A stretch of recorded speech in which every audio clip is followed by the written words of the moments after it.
Shaka umuntu uNkulunkulu usemsebenzini, siluhlanga olusha olukhishiwe emandleni obumnyama, the new race of the redeemed from the power of darkness.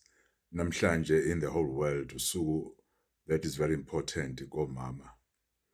I-Mother's Day, I want to say a message komama abakhulisa ingane zabo, omama abafundisa ingane zabo ama-morals, omama babe ama-examples ey'nganeni zabo, omama bangazange balahle iy'ngane zabo, omama bangakhuliselwanga abanye iy'ngane zabo, to those abawe bevuka ney'ngane zabo in everything, bevuka ebusuku begijima nazo bezise ey'kolweni. Ngithi nje kubona namhlanje happy Mother's Day, especially kulabo futhi abesaba uHashem.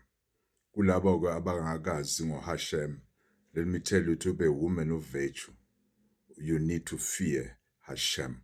If you fear Hashem, you will be a mother that raised ingane zakhe ngoHashem, nomama ohlonipha umyeni wakhe. Bless you, mother. May you continue to be strong. May Hashem continue to give you strength. It's not easy to raise children, but with Hashem enawe, you can do all things. Amen, amen, amen.